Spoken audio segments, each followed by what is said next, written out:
Hey everyone, just think with the Marvel multiverse now wide open with all kinds of possibilities, have you ever thought about which X-Men team would fit best into the MCU? Today, we're going to look at which mutants are most likely to shine alongside the Avengers.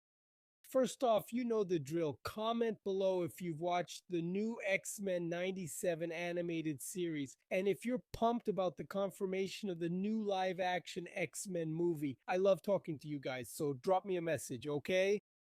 Cool. Moving on. With the Illuminati introduced in Doctor Strange in the Multiverse of Madness, the arrival of mutants in the MCU seems like it might be just around the corner. Lots of Marvel fans have been wondering when mutants will finally show up. Seeing Sir Patrick Stewart reprise his famous role as Professor Xavier was a really exciting first step, especially for those of you who saw X-Men in theaters. Comment below if you did.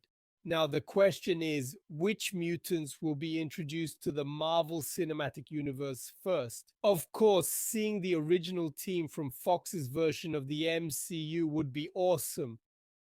However, if Marvel chooses a different lineup or team, it could be advantageous for telling new stories of mutants that haven't had much exposure yet. In addition, it would be an excellent opportunity to introduce younger fans to the fantastic world of the X-Men. Here are some intriguing possibilities. Number one, the original X-Men. In 1963, Stan Lee and Jack Kirby created the first team of X-Men in the Uncanny X-Men issue number 1. In this story, Professor X gathers a group of teenagers who possess unique mutant abilities. The team consisted of Beast, Jean Grey, Cyclops, Iceman, and Angel, all under the guidance of Charles Xavier. Since this was the first team, we can say that they were to some extent guinea pigs in Professor X's quest for peace. He might not have led perfectly, but the effort was there. Maybe the best way to introduce the mutants to the MCU is by debuting with the first X-Men team. This group could prove that mutants and humans can coexist in the MCU world. They've already had interactions with the Avengers in the comics, so integrating this team would be fairly easy and would please the older X-Men fans who would like to see these characters in the MCU, especially Iceman. Number two, the New Mutants. After the supposed death of the X-Men, Xavier formed a completely new and different team of mutants. He had some reservations about allowing them to engage in combat and just wanted to train them. However, conflict was inevitable, and again, Charles had a team of young teenagers ready to fight for justice. This formation included mutants from various parts of the world and different backgrounds such as Mirage, Missile, Sunspot, Wolf, Warlock, Cypher, Magma, Karma, and Magic. They've already appeared in the movie New Mutants, that gem. So officially bringing them into the MCU would let this young team leave their mark on this established universe. The movie showcased Magic, Mirage, Missile, Sunspot, and Wolfsbane, but the others could also be added to the MCU cast. The team worked well together, but when all is said and done, they were just teenagers and young adults. I just opened a parenthesis. At the time these actors filmed The Young Avengers, they were young. Now, you can't take advantage of them anymore. At least not in the Young Avengers team, because now they're adults. Continuing, they even faced traumatic hardships and a lot of hatred during their dangerous missions at the time, even encountering demons and intergalactic aliens. Each of them has their own trauma that brought them together, something highlighted in the film.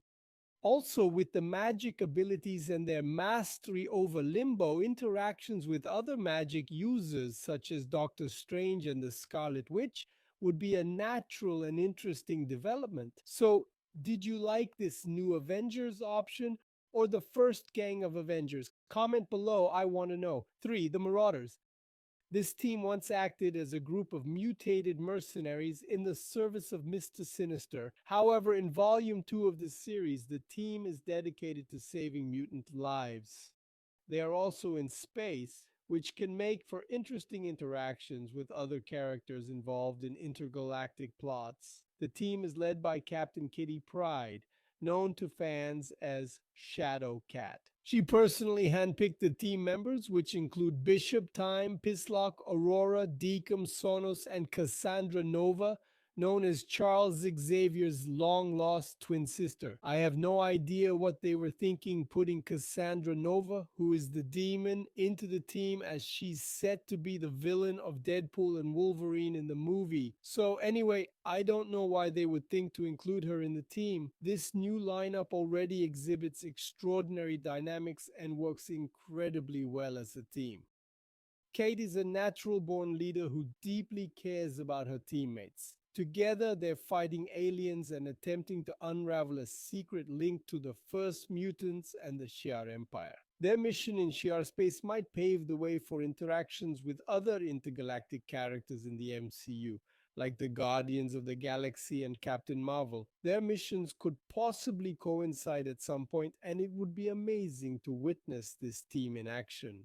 Rocket is already friends with Gambit and Rogue in the comics, so it would be fantastic to see a space alliance between the Guardians and the Marauders. For the Exiles, this group of peaceful and non-mutant mutants are variants from other realities brought together to help correct changes in various universes. The mutant teleporter Blink leads the team alongside mutants Mimic, T-Bird, Nightcrawler, Morph, and Magnus. Among the popular non-mutant characters are She-Hulk, Daredevil, Spider-Man, Valkyrie, Peggy Carter, and many others. With the multiverse open and constantly expanding, the Exiles may have a good place in the future of the Marvel Cinematic Universe. With the introduction of the TVA in Loki, a team of mutants jumping between realities is quite possible. They could even run afoul of the multiversal Avengers we saw in What If. The Exiles would be an incredible addition to the MCU, bringing new versions of mutants and heroes that fans have never seen before, as well as incorporating new characters making their debuts, such as Captain Carter and She-Hulk. The Marvel Cinematic Universe is going from strength to strength, with movies and series being released regularly. Thanks to Loki and Doctor Strange in the Multiverse of Madness, anything is possible at this point, including the presence of mutants. There's that post-credit scene in the Marvels that shows the Beast and still quoting Charlie Xavier. But who saw that movie? Leave your ideas and questions in the comments. I'd love to talk about the subjects of the video. If you liked the video, please like, share, and subscribe. Indications of upcoming videos are popping up at the top of your screen, which makes perfect sense for you to watch. See you in the next video. I'll see you soon. What's up?